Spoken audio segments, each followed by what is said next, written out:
Sebagai pemerhati alutsista, tentu kita sudah tidak asing lagi dengan kalimat TOT yang merupakan singkatan dari Transfer of Technology. Ini adalah kesepakatan antara dua negara atau lebih untuk saling berbagi informasi, pengetahuan dan juga manajemen dalam pembuatan sebuah alutsista.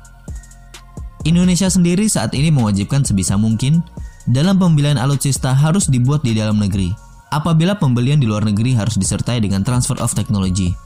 Tentu sebuah kebijakan yang sangat baik apabila diterapkan dan dilaksanakannya juga dengan cara yang baik.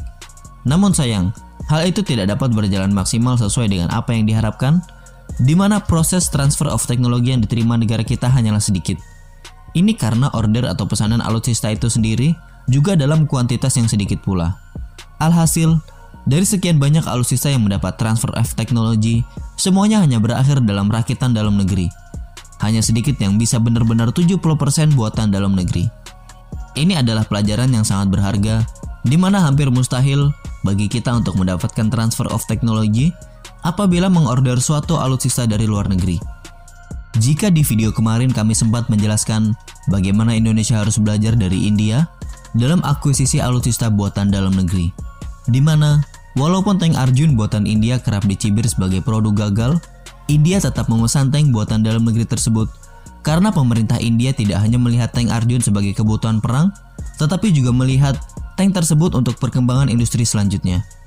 Sekali lagi, sepertinya kita perlu belajar dari India setelah sebelumnya negeri ini mendapatkan TOT sebesar 50% dari negara Bapak Putin untuk perakitan jet tempur Sukhoi Su-30 yang menjadikan saat ini India dapat membuat sendiri Sukhoi Su-30 MKI di dalam negeri.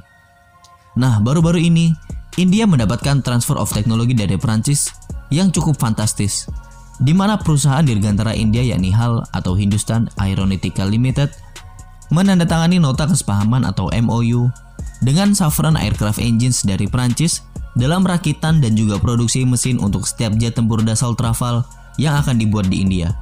Berdasarkan MOU, mesin yang diproduksi adalah Smegma M88 yang saat ini sudah digunakan di jet tempur Dassault Rafale India.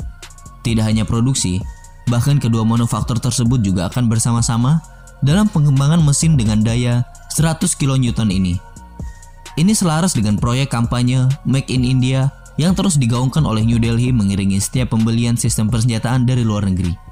Hal ini berlaku juga dalam pembelian 36 jet tempur Dassault Rafale dan untuk penambahan berikutnya bila pesawat tempur buatan Dassault Aviation ini kembali dipilih. Safran sendiri bukanlah mitra baru untuk HAL India. Pabrik mesin ini telah membuat mesin-mesin yang digunakan pada helikopter Chetak, Cital, dan sejumlah helikopter lain yang dikembangkan dan digunakan oleh India.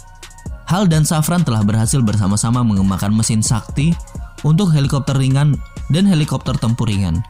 Kami telah memproduksi lebih dari 450 mesin Sakti di divisi mesin HAL di Bangalore, India, kata Ketua dan Direktur Pelaksanaan HAL. Nah, luar biasa bukan transfer of teknologi yang didapat oleh India? Hal itu juga merupakan keinginan utama bagi bangsa kita, di mana kita juga harus bisa memproduksi mesin jet tempur, kapal ataupun alutsista matra darat lainnya di dalam negeri. Jadi negara kita tidak hanya bisa merakitnya saja. Namun, saat ini industri pertahanan kita juga perlu diapresiasi, jadi tidak masalah jika saat ini kita hanya bisa merakit, ketimbang pelangak-pelongo nggak bisa ngapa-ngapain. Nah, bagaimana menurut kalian? Sampaikan pendapat kalian di kolom komentar.